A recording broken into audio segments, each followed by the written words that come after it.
Hello, good afternoon. For those of you who don't know me, I'm Michael Thomas, the director of the EODIAH Institute of Art History, just down the hall. And I cannot be more pleased to have the opportunity to introduce our first workshop speaker since March of 2020. So in person. We've had lots of, now, and in the meantime, as I was going to point out, we did produce a really interesting variety of virtual programming that you can still see that's all posted on our website. So for those of you who haven't, I encourage you to visit that. I'm also like to invite everyone here to join us for a small reception all outside, so masks off, over at the, just on this side of the Alumni Center across the street in that little sort of courtyard area where there's some tables. So please join us afterwards for some refreshments. As is tradition on our first workshop of the school year, I'll quickly introduce our graduate students and fellows, and I'm going to do both our first and second year graduate students, since our second year students didn't really get much of an introduction last year. So, and I'm just going to name, I might make people stand up because I'm not sure that everyone's here, but our fellows, PhD fellows, Jessica Engel, who is in A&H, and Letitia Ferreira, who is here in ATAC. And then our second year MA students are Megan McLaughlin and Sarah Sherper, and our first year cohort are Al Fontanilla, Ashley McKinney, Blake Bathman, and CJ Duckett. So thank you for all of you, and if you haven't had a chance to meet them, they're all cool and smart and doing interesting things, so I hope you did to meet them. All right, I'm particularly excited to introduce today's speaker, for whom for most of you needs no introduction. We share an interest in digital approaches to cultural heritage, which excites me, and we're at the very beginning stages of several collaborations on what I hope will be the first of many projects to come. Dr. Ann Balsamo has a long-standing interest in the relationship between culture and technology, with a specific focus on the cultural impact of emerging technologies. This interest informs her practice as a scholar, researcher, new media designer, and entrepreneur. From 2016 to 2021, she served as the inaugural dean of the School of Arts, Technology, and Emerging Communication here at UTD. It's all easier to just say ATAC. It's like EODIAH. She continues her research and teaching as an ATAC full professor and a university distinguished professor in arts and humanities. She's also an affiliated faculty with the EODIAH Institute of Art History. Prior academic positions include serving as the Dean of the School of Media Studies at the New School in New York City, and the Director of the Institute for Multimedia Literacy at the University of Southern California. Together with longtime collaborator, Dale McDonald, who is currently in Georgia, she co-founded two Silicon Valley design companies that build tangible interactive experiences as platforms for cultural heritage storytelling. Since 2001, she and McDonald have been working on the creation of interactive experiences based on the AIDS Memorial Quilt. She will present some of this work today. My pleasure to introduce Dr. Ann Balsamo. Thank you, Michael. I'm thrilled, I'm honored. I love having an affiliation with EODIAH. It's just so wonderful. And now I have time, because all that time I spent deaning, now I have to do something else. So this is exciting to get back to a lot of research that I hadn't been able to really pay attention to for a while. So thank you for being here. I know it's the end of the week, but we do have a reception to look forward to, so that'll be. So let me say a few things. I brought props because I am maybe what we would call a digital materialist. I work a lot in the digital, but most of the work I do always finds its way into some sort of tangible kind of form or tangible mode of interactivity. So these don't really have much to do with the talk per se, but I did bring some vintage Viewmasters because they're just so charming. So the view, oh, look at that, it costs $35 from some antique store. So here's a Viewmaster, here's a Viewmaster. And one of the reasons I brought these is because there are these wonderful subgenre of Viewmaster reels. These are definitely well beyond all of your time. And I'm afraid to say some of these did come from my childhood. But these are, I'm starting to collect artist-based Viewmaster reels. So things that artists have been, because of course you can now, do artists. So if you wanted to look at these, you could. And so I could pass those around. I'm not really going to talk about kind of that kind of media archaeology, the media archaeology of kind of viewing and the precursors of virtual reality. But if you wanted to take a look at those, you could pass those around. Okay, so I brought those props. I have a few other things to pass around when I get to them. It's just, I love those Viewmasters. Okay, so what a beautiful website. I love the video base. It's really, really nice. And it's just makes for a wonderful kind of ambiance to come into. Okay.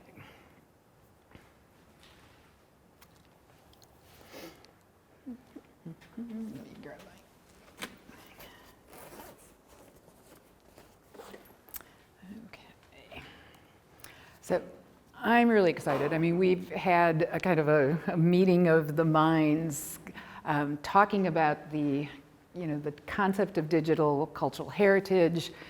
This is something I've been wanting to work on more explicitly rather than sometimes just around the edges of the projects that I've been involved with. So this, I think, is really an interesting opportunity for me, and I hope that it will also engage many of the people that are kind of either in your programs or faculty who are affiliated. So it's a broad topic, digital cultural heritage. I will narrow it down. I'm going to show some projects. During the process of talking about those projects, I'll point out some of the perils. And the possibilities, I think, are the things for us to talk about at the end of the end of the presentation. But I wanted to start with some framing assumptions. And these are things that that accumulate for me over time through projects working, with cultural institutions, working as a museum exhibit designer. I've curated, I've done, public kind of exhibitions. Usually working with science and technology centers, science and technology museums, but then also some, pop-up museums and so on. And I say these are not only framing assumptions, but for me, these are also a bit of polemic, that cultural institutions in the United States hold most of the intellectual capital in the information age. They tend to it, they maintain it, and they keep it for future generations. This is not really the business of our technology companies, who may have really rich portfolios of patents and so on, but they're actually not invested so much in keeping those, tending to those for the future.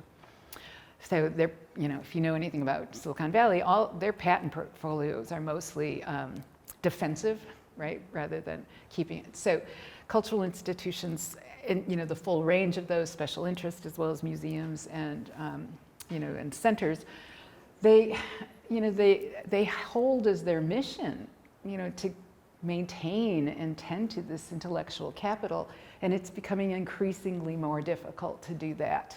Not only because the treasure trove of our cultural kind of heritage is growing, but also the modes that our cultural kind of knowledge is expressed is multiplying and kind of getting, in some respects, more and more dematerialized.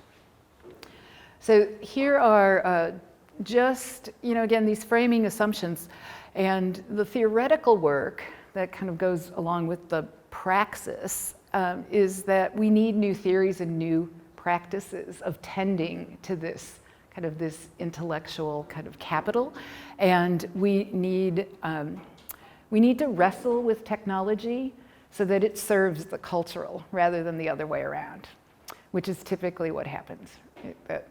Technology gets placed first, and then the cultural kind of comes in as content or examples or something. So that flip for me, the relationship of the technological and the cultural, is trying to understand how technology can serve kind of those cultural needs. And it won't be a surprise to any of you that these kind of pressing, these changes, these shifts affect everything that has to do the business and the practices of cultural heritage organizations. So I wanted to pass around it's actually now a bit older, but 2009. It's the UNESCO Charter on the Preservation of Digital Heritage. Yeah. And it has, I'm going to just take one copy. Ooh, this will not be on the test. I'm not going to go through this in detail. But they make some claims. You'll see the charter, and the basic kind of definition of digital heritage, as put forth by UNESCO, is born digital material that cannot be in any other form than the digital, and that even as it's digital, it might come in multiple media forms. Right, so it might come in audio and video, simulations, data sets, databases, and so on. So UNESCO really put a stake in the ground. It's now been 12 years since then, and these conversations, I say, would be much more present and rich, I think, and throughout Europe and Asia, than in the US. The United States, the discourse on cultural heritage tends to kind of skirt around this because of the way in which it's a longer thing, right? The way in which culture kind of gets, unsettled in the United States. Right? They make the assertion that this is a common heritage, must remain available, and their plea is that it must be intentionally maintained and archived, and that this requires technological expertise and resources. So nothing that we would find, I think, particularly kind of surprising, but we're still not doing it. Right? Most of the cultural institutions in the United States are playing catch up on how to archive even what's already in their collections, let alone kind of changing a collection mission to include kind of born digital materials. So if you take that and you kind of put it onto the title about digital cultural heritage, so here is one definition of digital cultural heritage. It is digital cultural heritage, right? The heritage of the born digital materials, multiple media forms, it's a common heritage, must be intentionally maintained, and so on. So digital cultural heritage, archiving, preservation, dissemination, and in such a way that it remains available to the public. So don't even get me started. Do you remember Corbis? Microsoft, Corbis, Getty? Right, okay. We won't go there. So a second definition of digital cultural heritage that I work with is digital cultural heritage. And so this kind of puts the inflection on the way in which the digital can serve to augment and achieve the mission of our cultural heritage institutions by deploying kind of appropriate technologies. And here now, I'm looking at things that are very object-based, not necessarily born digital, or if they're born digital, they have a material form. Now, this goes along with what we know about cultural heritage more broadly, right? Material objects have always been at risk of loss, so this is not a whole lot different than what UNESCO is pointing at, the vulnerabilities of the digital. They too come in multiple media forms. But one of the things that I think is interesting to consider when we're looking at projects of how can the digital augment cultural heritage kind of objectives is the scale of those projects, the time frame, the longevity, where the digital actually has a very, I mean, it's like 7 seconds of a 3,000, you know, if the world over 3,000 years was 1 hour, the digital would be 7 seconds of that, and books would be an hour, right? You know, so the digital has an eye blink compared to what we would consider to be the bulk of cultural heritage.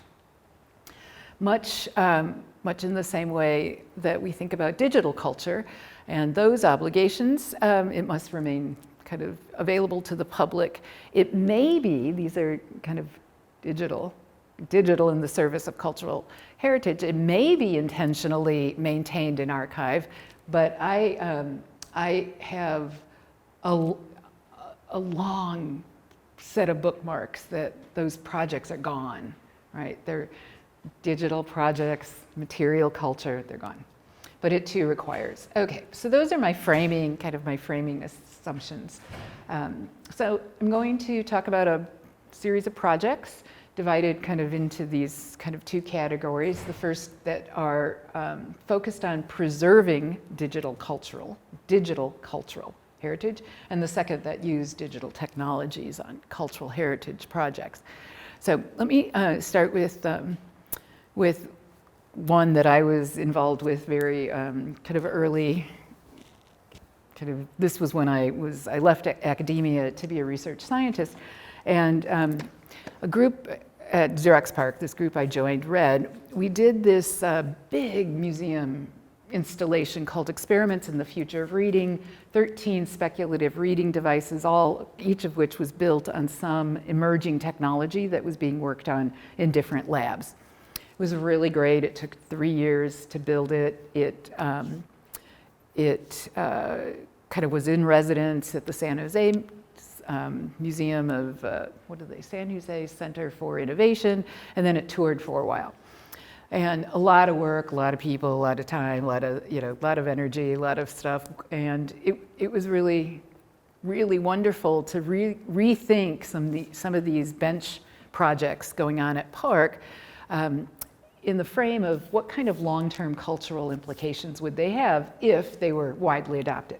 So I'm not going to get into that, but let me show you, I'm not going to show you a video, but you see the big kind of thing in the center. It actually, what it says is episodes in the history of reading, and it was 3 very long walls with 16 episodes covering 25,000 years of the history of reading, from pictograms all the way to contemporary global literacy. Okay, so that was the really big centerpiece project. That was the project, that was kind of my main design project. And just, I'm not doing the video on this, but the mode of interactivity, now this is 1999, so you have to go like way back. The mode of interactivity was a plasma screen that rolled on a rail that had a position sensor, so that it provided an episodic treatment of something that was on a more conventional time frame. Okay, and you can see this is somebody who's kind of moving it along. Okay, well, we knew then that this wasn't going to have a long shelf life. We were just getting started. Interactive walls were really still a pipe dream. So what I did at that point was, I'm like, I know this is going to go away because it's a big thing, right? No one's going to want to install it again.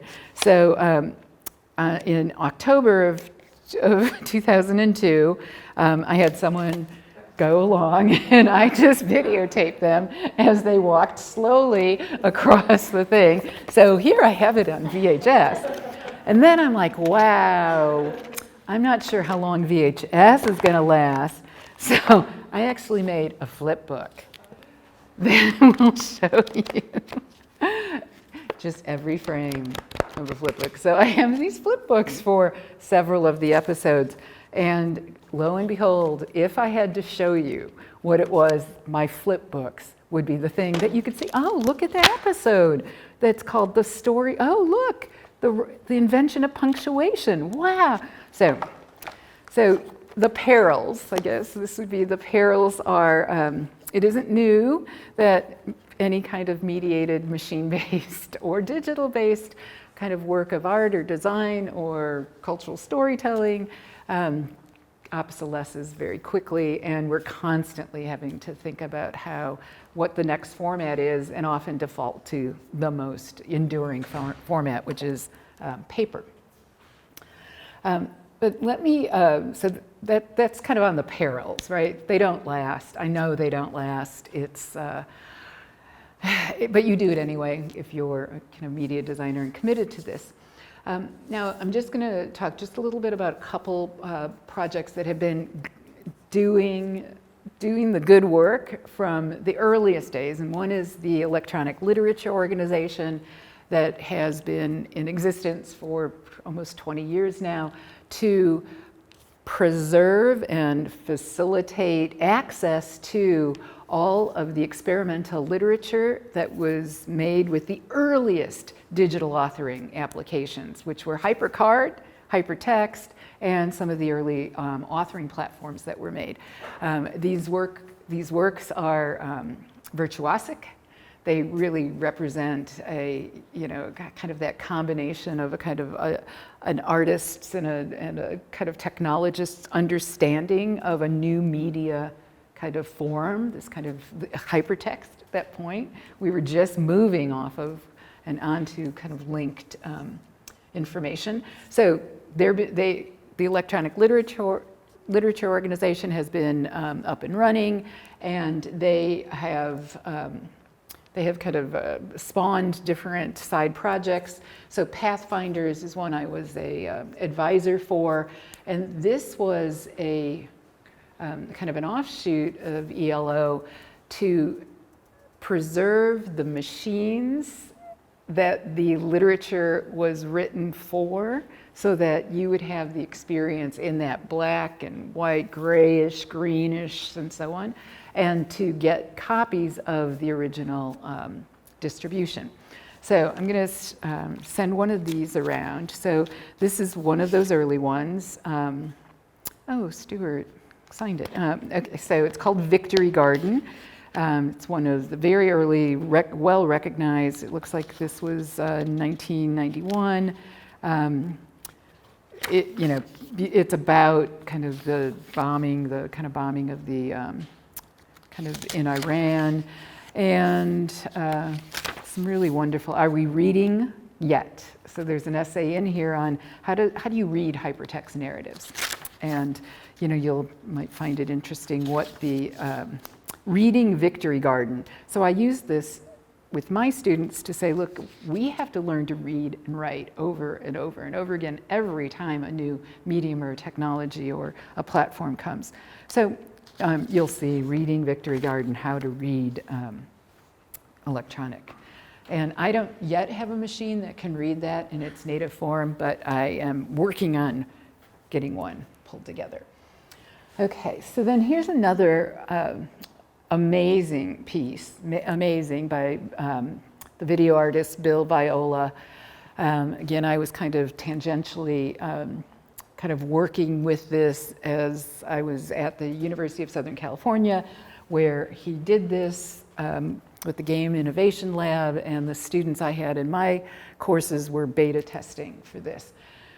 This is a beautiful piece. And I'm going to just get out of here and just show you a bit of a video of it.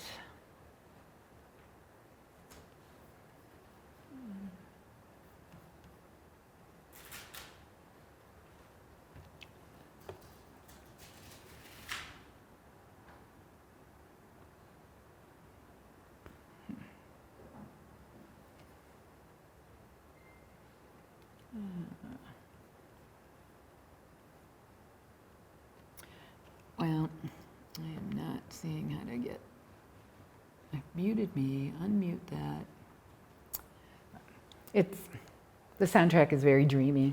There's no voiceover, it's just very dreamy. So this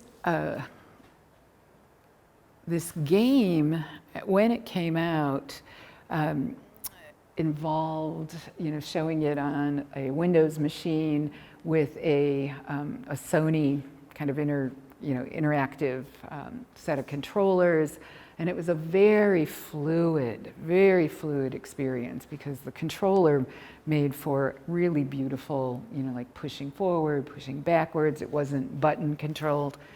Oh, there you go. So, No, that's an ad. That's an ad. Skip ad and cancel. So you got a little. You got a little bit of it. So here is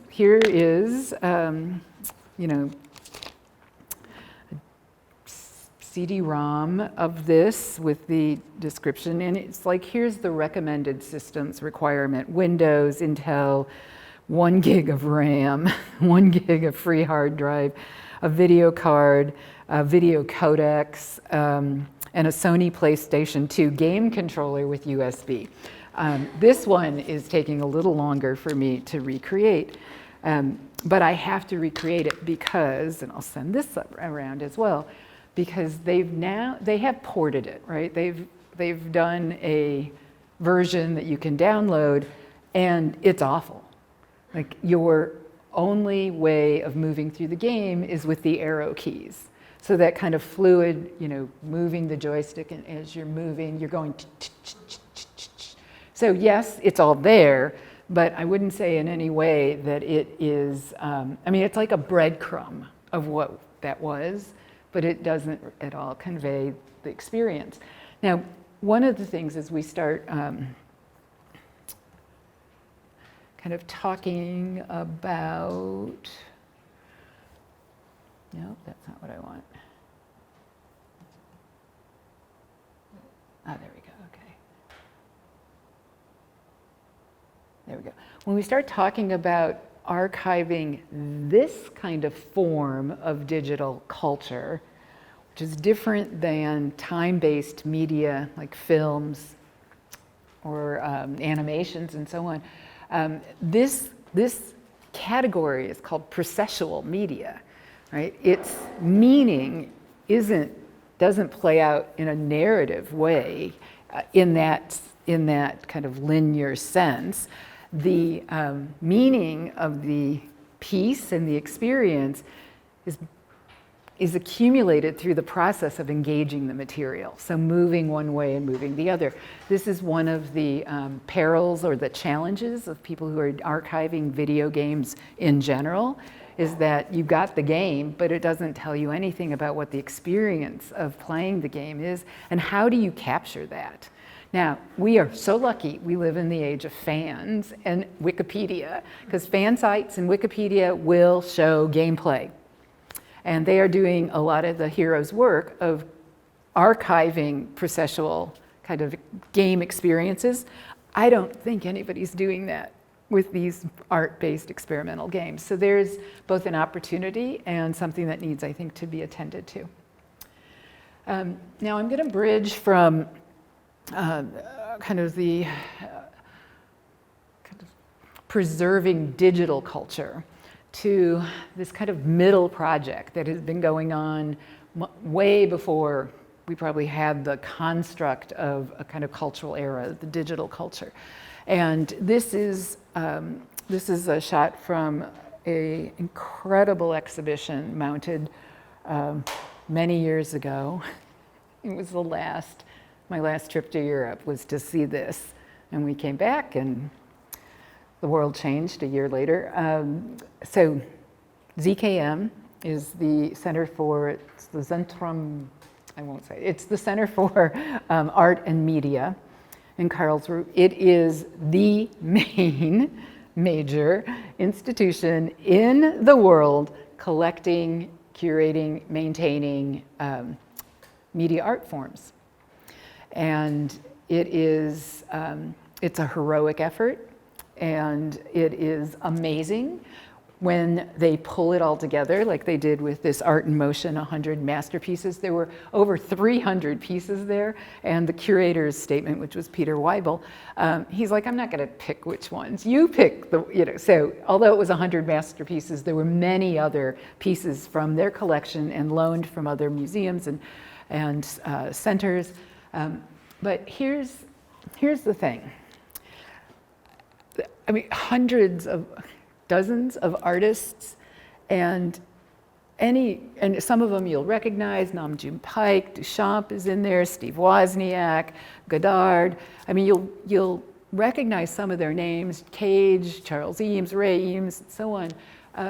But these are such important artists who were innovating with what at the time was just not possible, right? They were kludging together, slide projectors to do kind of fades. That's kind of one of the kind of early forms of a Laurie Anderson piece.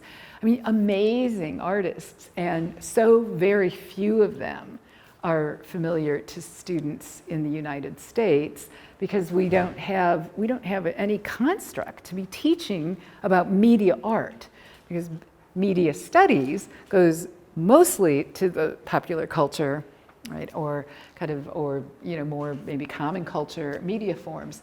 But any one of these you could pull out and you would see in a kind of very wide swath of of time, kind of the 20th century, and not in an incremental way where they build on each other, but certainly the way in which they were in conversation. These artists were in conversation with technology, making the technology do what it could not do, right? So it was kludging it together. It was making things talk to each other that weren't supposed to talk to each other. So they're heavily technologically enabled, but the technology wasn't really the point, right? It was the artistic moment. And I'm just showing just a random collection. I just literally took a picture of every one with every card. They weren't meant to be kind of archived. They're just, for me, I'm still waiting for the catalog to come out. And they had an early Duchamp. They had a couple, 3 or 4 Nam June Paiks, but some of the other ones that are just amazing, including the Apple I. And then one of the more recent ones that was shown was Lynn Hirschmann Leeson's Antibody. I know Carissa knows this one, where she had them create an antibody out of her DNA, and they named it for her. And it's like really resistant to certain kinds of disease or pathogens.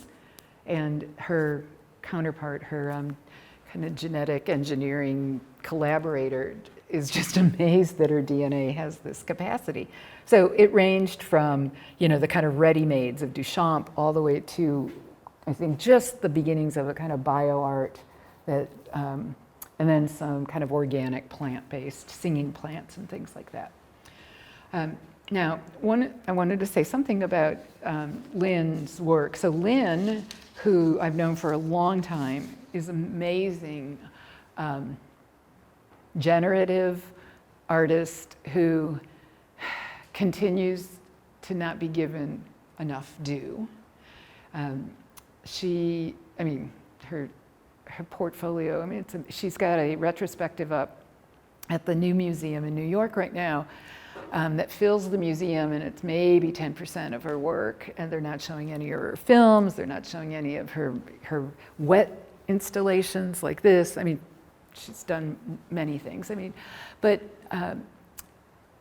she's somebody who every museum should have a piece by her. She's a major, artist who's always been pushing the edge of what could be done technologically, has always collaborated with, the kind of the most expert technologists across different kind of fields.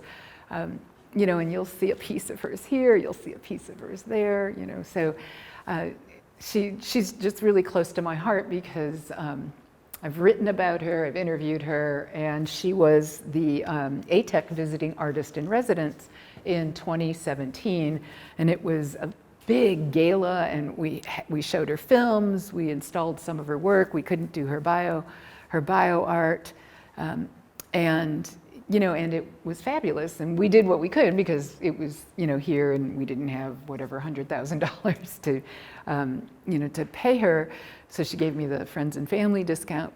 But her work's amazing, and she's never had a retrospective in the United States that's actually done her work justice. Now, because she is a friend and has been several pieces of hers, she's close with the ZKM, she introduced me to Peter Weibel to get the ZKM to accession one of my very early kind of interactive pieces of digital media.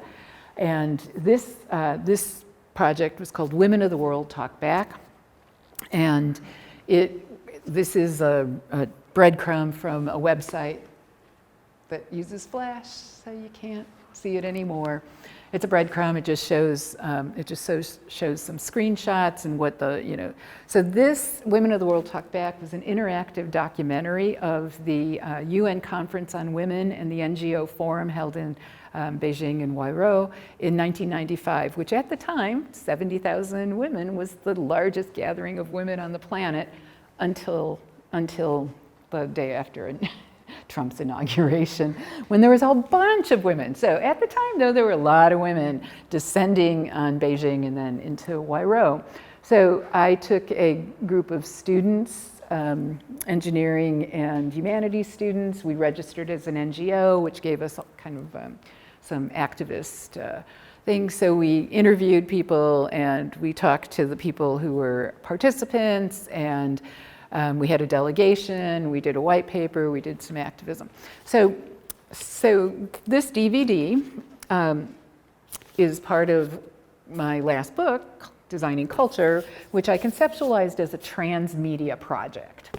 And it had, you know, it had the DVD, it had the exhibit, the reading stuff exhibit, some interactive walls that we did for science museums, kind of Mexico, Singapore, Hong Kong, some interactive cognitive maps, but it came in a book.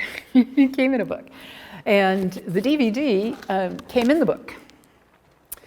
So it's like, wow, that was like crazy. My Duke was like, I'm like, I'll pay for the DVDs. You just have to package them. Okay, so this was, you know, systems requirement, Windows XP, Vista 7, QuickTime Player. So it came with the book. The book was published in 2011. The last chapter of the book is called Why Write a Book in a Digital Age? The Work of a Book in a Digital Age, in which I talk about, without any kind of sense of regret, that everything I've talked about in the book, you're never going to see. You're never going to see. Everything that's on that website, you're never going to see. The only thing that will remain of any of those projects is going to be the chapters that I wrote in here.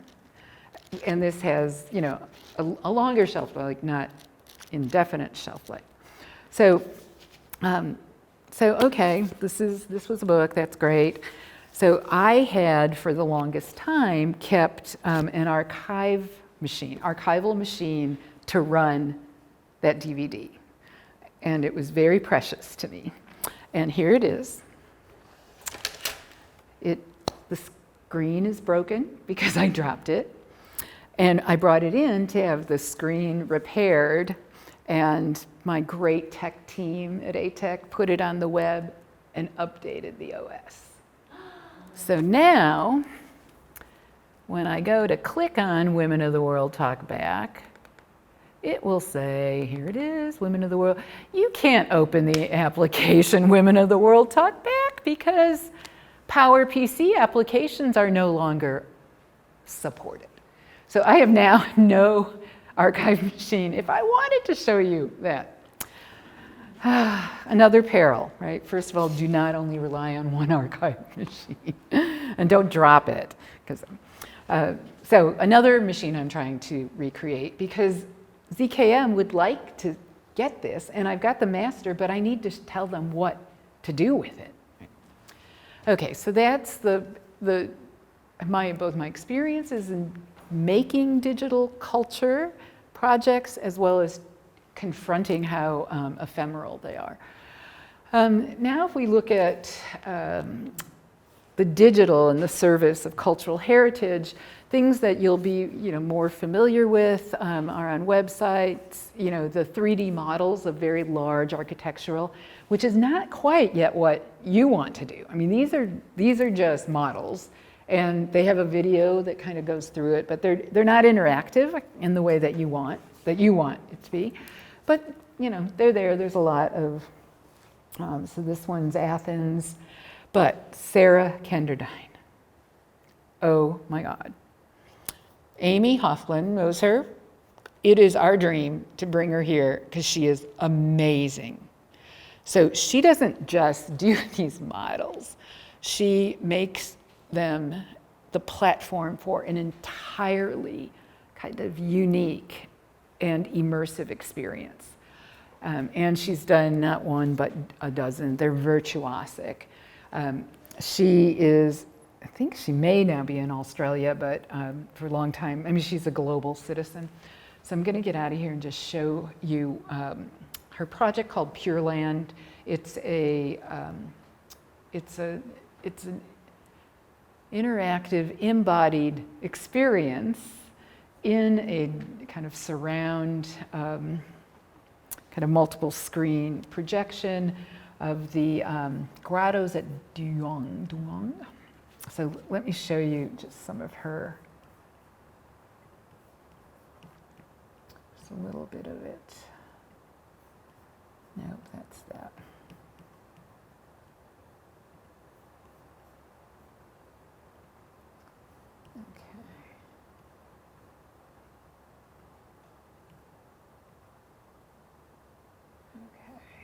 Thank you. So these caves, these grottos, these caves, there's hundreds of them. They are slowly being closed off and sealed for good. She was one of the few artists who were allowed to come in and do one last kind of photographing of the inside of the caves. And so one of her techniques is reproducing the cave in this 360 degree kind of visual environment, and then with a kind of a magic lens, enabling people to move in and zoom in onto the kind of the details. Let me see if I can. Okay, so you do that. Then the other thing she did with these is not simply kind of recolor or restore the color, but she animated the caves in ways that using Chinese animators to help, and Chinese historians to kind of imagine everything from what the motion would be to the sound. And many of the pieces are in here that are very difficult to see are musical instruments.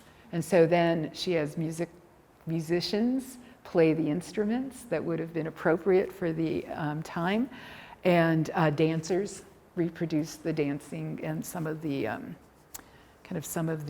postures and so on. It's stunning, and you never want to leave this.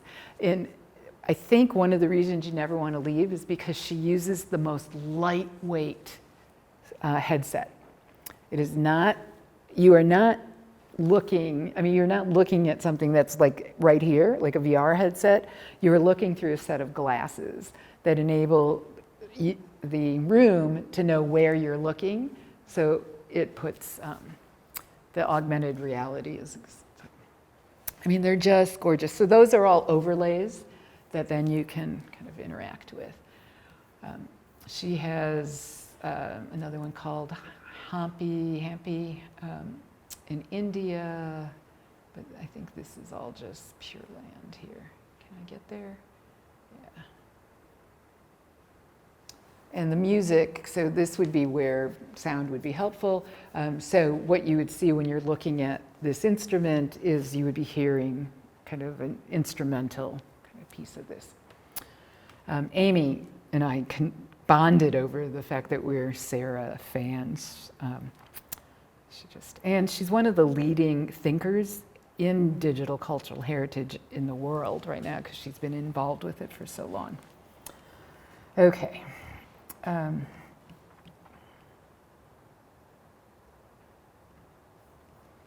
So Sarah.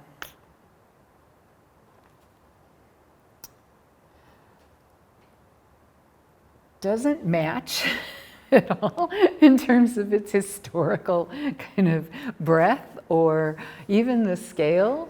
But I'm going to talk a little bit about the work that I've done with the AIDS Memorial Quilt. So AIDS Quilt Touch is a project that's been going on for well over a decade. I'm not going to get into very much about the quilt. Usually I give a talk called Narrative Threads, and it is this is also the basis of exhibitions that we do. Let me just mention something about the scale of the quilt, right? Each block is comprised of 8 panels. Each panel is 3 feet by 6 feet, so each block is 12 feet by 12 feet, and there are 6,000 blocks. So if you spread those out horizontally, they would cover 1.8 million square feet. They have covered the Mall of Washington. It would take 33 days if they were all laid out, and you just spent 1 minute at each panel. So this is a work of cultural heritage that is well beyond, at this point, ever being experienced in its entirety. Way back in 2001, when we were coming out of Xerox PARC and that reading exhibit, we were working with these interactive tables and imagining that the tables we were building could augment the experience of the quilt. This was the quilt was the only search capacity for a long time. We got an early digital humanities grant from the NEH that allowed us to do something that for the first time, which was array the 6,000 blocks in the order that they were accessioned, which is roughly a historical chronicle of the contributions to the quilt, roughly, because they weren't, when they bundled panels. So this is a historical visual record of the AIDS quilt. Framing, we wanted to use appropriate technologies to kind of augment the importance and the significance of this kind of work of cultural heritage, to revitalize it not as as a monument to the dead, but a living memorial. David Curran at the Smithsonian called the quilt one of the top 100 works of material culture in the United States of the 20th century. So we knew it was important. It was also, as the headlines were saying, fading into obscurity. It was literally deteriorating. Threads were falling apart. These were quilts made with love, not with an expertise. I'll go through this quickly. We built several digital experiences. The first was after we had the quilt kind of arrayed as a kind of historical, we built a responsive web app that allowed you to search for a name, search for a quilt, and we were in Washington, D.C. for the last presentation of the quilt. So it would have enabled you to find where a quilt block was when it was laid out on the Mall of Washington. We took an early version of an interactive virtual quilt to DC, where we were interacting with people. We were showing it on an interactive touch table, and finding all sorts of things, like people taking digital images of a digital display. Dale serving as a quilt archaeologist for people who are coming in, only having the barest, like Uncle Bob from Glendale Heights, and trying to find where Uncle Bob's panel is, because that's not how he's registered. So meeting with these panel makers. Now note that I'm sitting with a panel maker. The panel makers are 80 years old, they're 90 years old, they are dying. So one of the things we were really interested in is how could we use the quilt, or use the digital experiences to give people other ways into the quilt, other than because they've known somebody. I won't go into it. We had some amazing testimonials from people who were really happy about the project. what we did kind of after that and moved it into a more mature project is an interactive table experience called AIDS Quilt Touch. It's installed right outside. You can use it. There are wipes that enables you to explore the quilt. And in this case, you can not only see the quilt in its kind of bird's eye view, and the bird's eye view is if you were standing at the top of the Washington Monument, but you can zoom all the way into almost getting a full size of a panel. So that's exploring the quilt, zooming and panning. We also added threads for those who do not have names or even much experience with the quilt, like AIDS and activism, women in AIDS. So it takes you through kind of a tour of different important kind of panels and important kind of cultural experiences that kind of all kind of revolved around the quilt. And then just last year, so many years later, the interactive, that responsive web app that we did 11 years ago got redone one more time and is now serving off of the National AIDS Memorial website in this link called the Interactive AIDS Quilt. And let's see, the last thing I wanted to just show is just give you, okay, so here it is. And if you go on the web, you can, so you can pan and zoom with your mouse. Now, the visual processing of this size of an image, I mean, it's terabytes of imaging, so there's a lot of trickery about how to get the images, and the web is never going to serve, right now, let's just say the web is never going to serve it quickly. It will, this will all come into kind of sharp focus. But like you can search, but you have to search, you still have to search for a name or a block number. They haven't incorporated the tours or anything. And the next part of this is to work with the Library of Congress, who's digitizing all the ephemera associated with the quilt, which is all the letters and the photographs and the shirts and the bowling balls and everything that was submitted along with a panel. So right now, the virtual quilt, the browser that's out there, has a little bit more functionality than this does.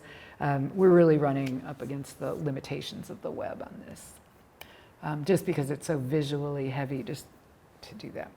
But the idea is that at any point, you would be able to get to an individual block, click on it, and you'd see the kind of materials, letters, and so on. So I really encourage you to go see this. So that was kind of the span of things. And then I'm just going to summarize by saying I think the promise of kind of digital technologies in the service of cultural heritage, whether it's digital culture or kind of more material culture, is that we use the technology to situate the objects, whatever form they're in, into different contexts to tell different stories. I mean, that's the dream of every curator, right? And I think there is things to do. There are some really great applications, and I think there are many, many more to imagine, and that's the invitation of thinking about the possibilities. So I will end there. That was long. That's great. Okay. Thank you. You are the perfect audience for me trotting out all this stuff. Thank you. Well, we're excited to hear it. Does anyone have questions? Yes. I have a question. Yeah. Thank you. Regarding the AIDS quilt, the app, the application, do you have any like very long-term like instructions thinking about cultural heritage, like sort of from an intellectual property standpoint, like if some institution or somebody wants to change how it works in the future, are there restrictions that you've already thought about to put in place for that? Or Well, I mean, that's a really great question, because The intellectual property does not belong to anyone. The stewards of the quilt for a very long time was the Names Project Foundation, and just last February they transferred stewardship to the National AIDS Memorial. But stewardship, that means they take care of the textile. There is no institution in the country that would take on the textile. I was on the board for the Names Project. We knocked on every door. There's no, I mean, the Smithsonian can't do it, the Library of Congress can't do it, the Nebraska Quilt Museum can't do it. Just because of the sheer... It's 54 complexity. tons and 6,000 blocks, and you have to have a warehouse, and these things aren't even QR coded right now. I mean, these are so fragile pieces. So this is the plan, right? That you have an organization who's going to take on that responsibility for just keeping the textile. Now the partnership that just launched last year with the Library of Congress got all the ephemera. And so they're in the process of digitizing that and accessioning that, and that will all be up through, through their archives. Mm-hmm. At some point, we're going to merge these. I don't know if you know the Library of Congress labs. They have lots of really interesting citizen archiving projects. So at some point, that visual database that we have will be open to people to be making connections between what's on a panel that you see, give me a name, and what's our record of what we've got under that name, under that panel number, accessioning number, and so on. So that's our long, we've been working on this for almost 20 years, 2001, 20 years. That's been our long-term kind of plan and aspiration. It probably will not be finished in my lifetime, but we have been setting that up every step of the way. Mm-hmm. So, it means future-proofing the way we serve the images and making sure that they're in the kind of state-of-the-art content management system used by the Library of Congress. So we've been trying as much as we can, and then that means updating. We started with stuff in FileMaker 4, right? And now they're in a much more robust data management platform. So we've been trying to just keep it up. Now this was our work was supported by the National Endowment for the Humanities, and whatever money I could scrape together in my institutional settings. So the intellectual property isn't ours either, right? Dale and I are the co-PIs and the people who've kept it going even when there wasn't money. So it's our labor, our passion project, but it was funded by government money and is technically should be available to the public. And that's what our agreements always say, is that anybody can use the data set, the images and so on, but you cannot lock it down. Mm-hmm. So that's the only caveat. And you can't add to it without going through the channel of how quilts get accessioned. So you can't just make your own quilt. But what do we want to do? We want to make it remixable so people could pull all the quilts from Dallas. Mm-hmm. So we're working on that kind of expandability. I'm just going to piggyback off that question because it was kind of what I was thinking about throughout the whole talk, is that we kind of imagine sort of the digital space as infinite, but there's also a reality, just like the quilts 27 times or whatever can't be stored physically in that place. What are our limitations on and this was just coming from an article I read recently about Bitcoin and how much electricity it actually costs to maintain one coin per year. Eventually we're going to fall into this, and this is just what I'm thinking, is that with the preservation and with the Unesco thing, we're going to fall into this thing where we're going to create a hierarchy of what should be preserved digitally and what shouldn't. And so I'm kind of wondering if what are the how do we get around this as sort of academics? We don't get around it. It's an abiding question for the humanities, right? And cultural heritage theorists and scholars is what what and where do those decisions get made about what comes forward and what we leave behind, knowing we can't keep everything. Right. And what we leave behind is always, it's always a decision of the moment that we're in. And that's the problem with the historians of the future, because it's like, oh, we made the wrong decision, we should have kept that. I was just thinking on those lines, is that sometimes when we're looking at a specific scholar and how they study something, we'll look at exchange of letters. Yes, right. Now emails kind of, once you're out of the institution 2 years later, your whole... I know, yeah, right, absolutely. exactly. So, Versioning, yeah.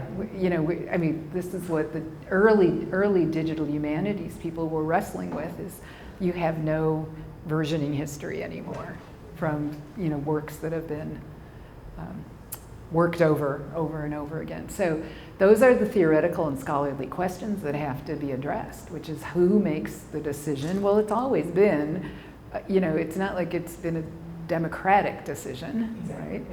It's always been a decision of those who have the institutional resources to make sure something comes forward.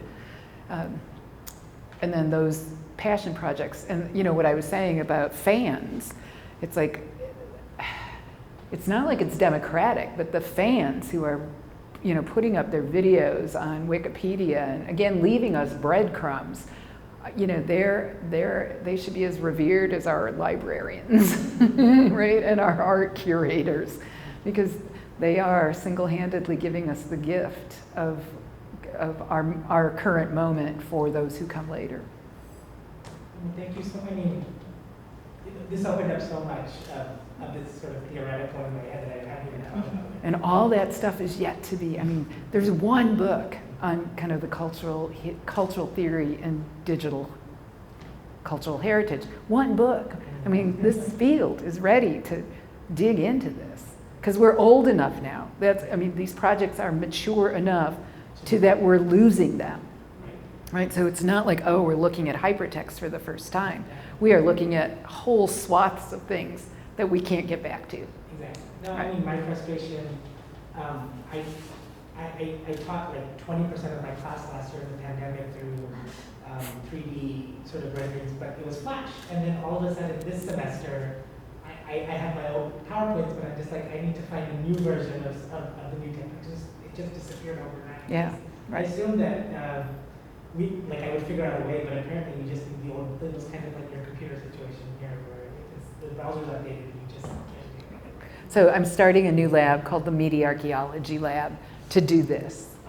To get the systems that are in place that we need. And there are a dozen of them throughout the United States. So it's not like it's a peculiar project, but it takes time and it takes a lot of eBay and it takes a lot of, talking to people who have parents that want to get rid of stuff in their attic. Do not throw anything away, please do not. If they have anything, please talk to me first. Especially if it hasn't been updated. Yes.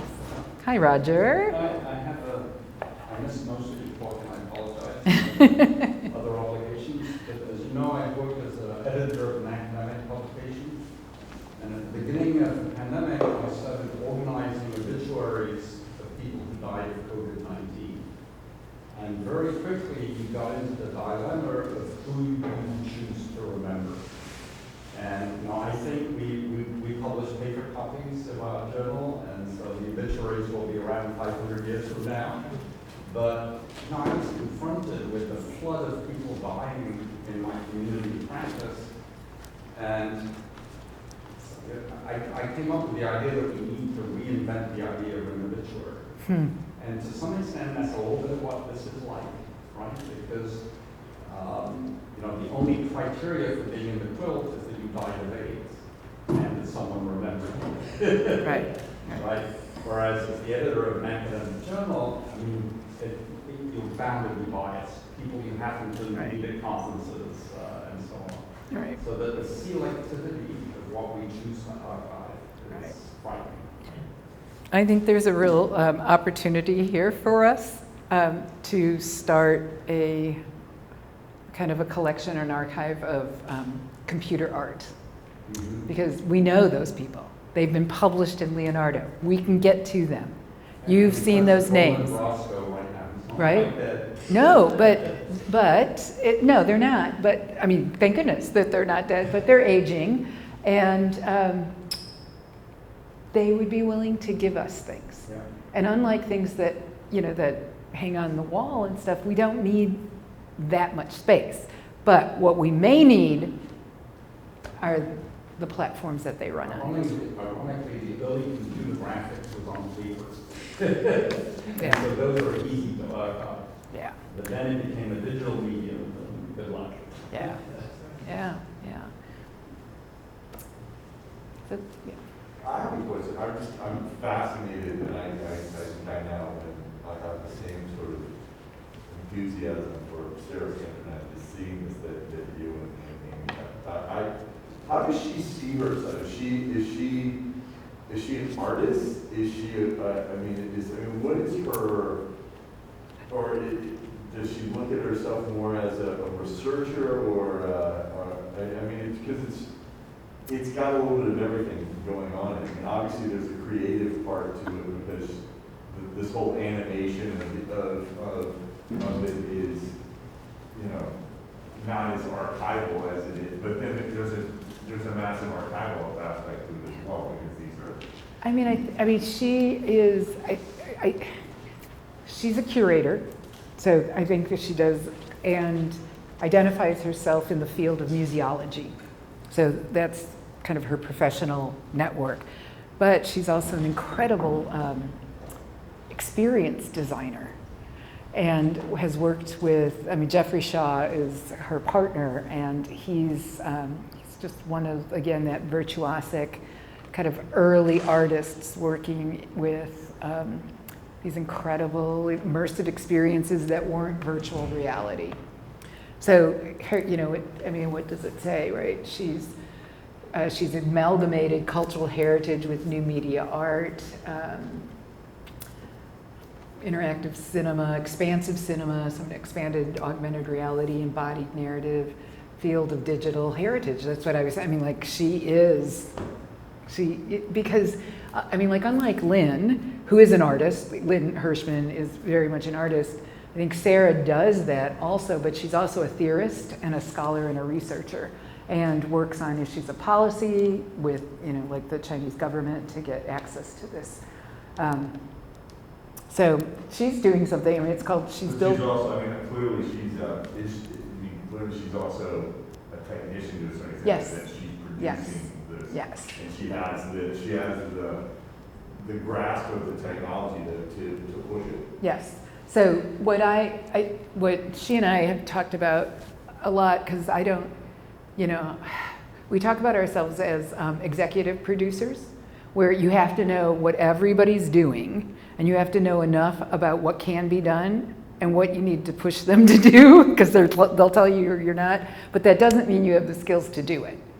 Right? So, that's what, and you're always finding the resources, and you're the one who's got the voice, So we've talked a lot about that. It's a bit different than the Hollywood model, that privileges a director. It's more like you are the designer of the whole kind of apparatus, which means from getting access to navigating, cultural kind of rules and regulations, to getting the right team together to do the work. So, and she, she does have technical skills, but, like mine are 20 years old. Like I couldn't sit and do what I did 20 years ago, because I have not kept up. Right. Because I don't have time to. So, but she's phenomenal. So Sarah and I have thought, we would really love to get one of her installations, but at the very least, we should have her here at some point to talk, because a lot of her work is in Asia. She's been, based in Hong Kong for probably 12 years, and then in Australia. So she's just done a lot of work in India. So that's why I think Amy was really interested. That's correct. It's kind of gets me really excited, because I see that application on so many things that I do, and so it's. And that, yes, and I think about it. I've been thinking about it because I've been looking and watching your stuff, and there's some. Once we get that kind of pulled together and get access back to it, There are some things that she does, like this is her her place, Hompy. This was a commissioned piece, and it's, you know, it's kind of a dimensional,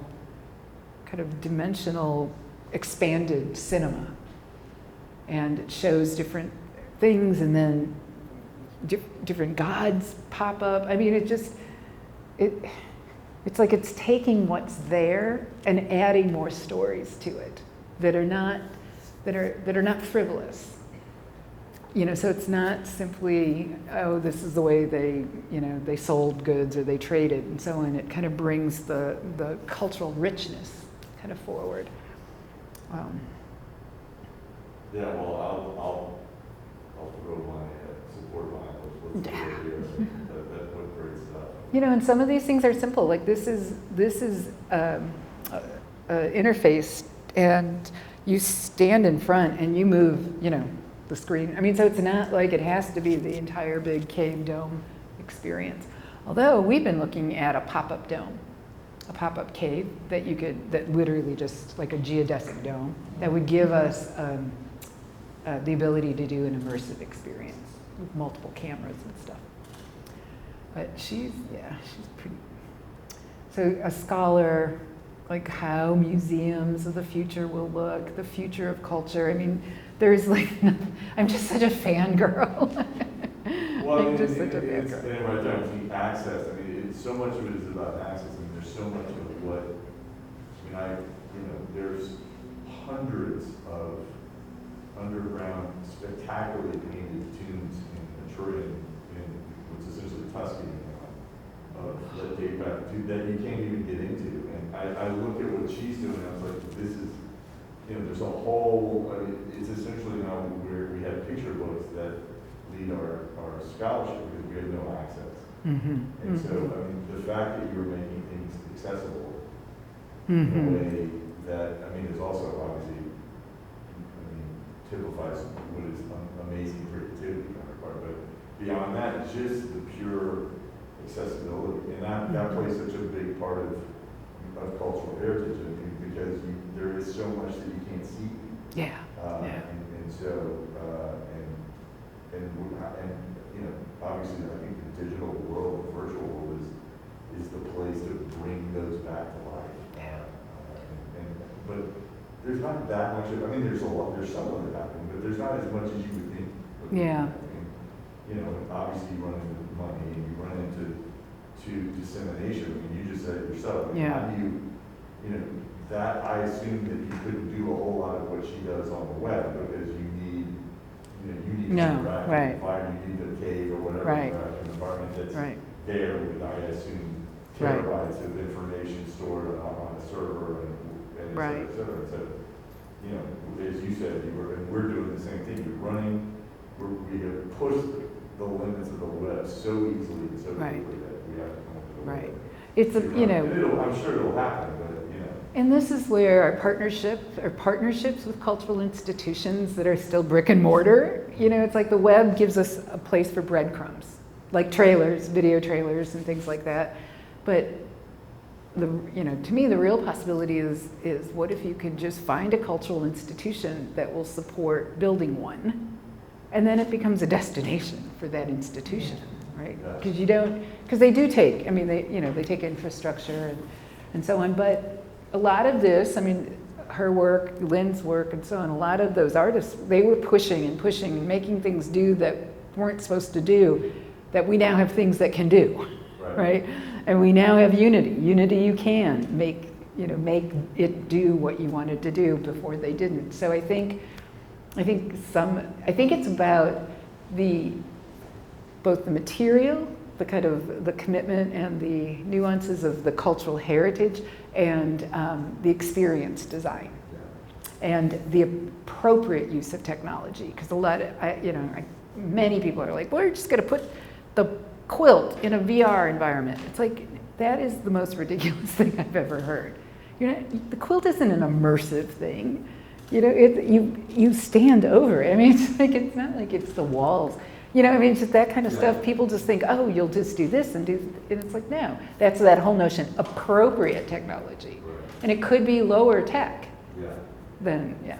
There's also this thing too that, sorry for hogging this conversation, but there's an artist that I'm familiar with. He's not particularly well known, named Anthony Boyce, who still practices in New York he sort of emerged in the first part of this century. And his thing was Photoshop. I mean, he was really one of the first masters of Photoshop, and he created these narratives where he would replicate himself, often as schoolboys and all that. I mean, he would dress up and do all this stuff and replicate himself. So you would see a crowd of these kids, and they're all and so it was amazing stuff. Now people would look at it and say like, well, Right. that's not as, I mean, people don't, Well, people that's understand right. what was cutting edge 15 years That's ago. right. That's right. And so it's the preservation of That's right. advancement is important, because even though we might look at it now and say, well, that's, that wasn't all that great. I mean, back then it was amazing. No, and if there is not, I mean, that is like the major lament of all my peers.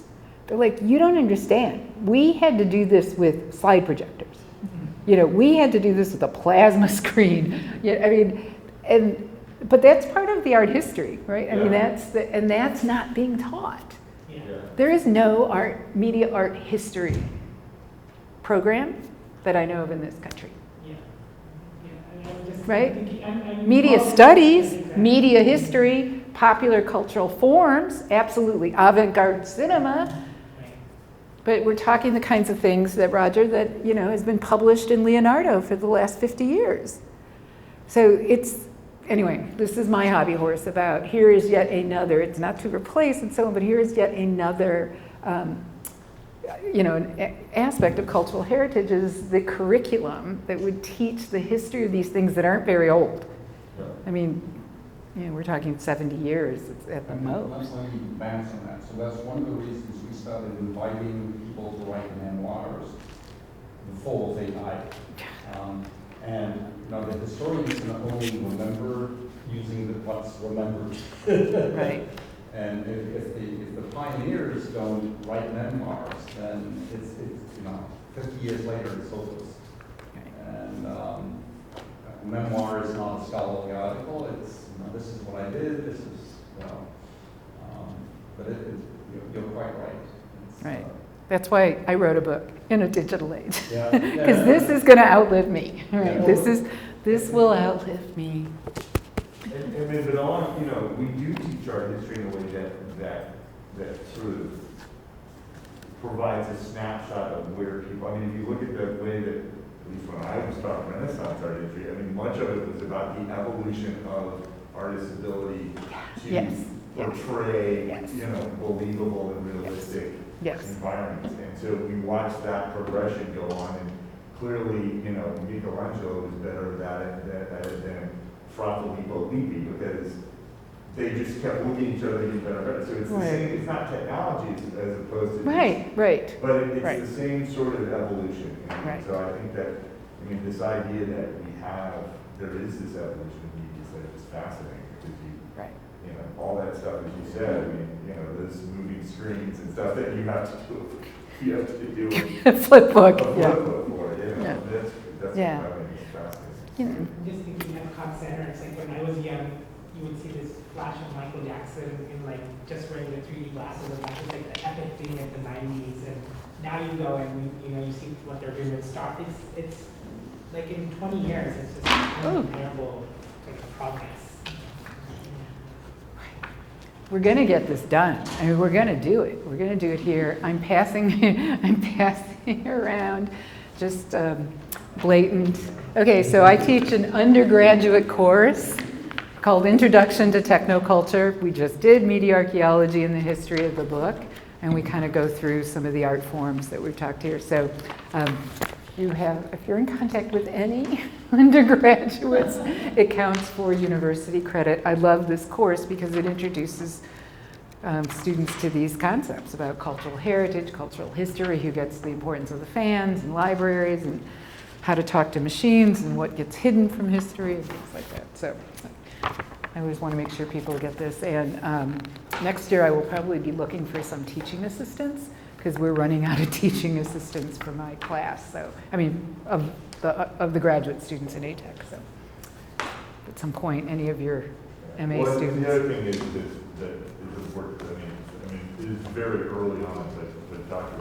Balsamo and I are on, and I hope that we continue conversation on ways where EODIAH and this very thing, because I know. it overlaps between what she does, what I do, what other people, on our faculty, and clearly with people on her faculty as well. So I think, hopefully there's going to be a lot of fun Yeah. ATAC sort of partnerships on this very thing. I think we kind of knew that was like a possibility, but everything like had to get settled, Yeah. right? I mean, maybe even me stepping away from being dean too, but it's probably well over time. Yeah, if we're going to have a reception, I think it is time. Okay. Yes, we should go. Let's Okay. continue this outside with food and drink. Thanks to everyone, and thank you. Oh, thank you. Thanks.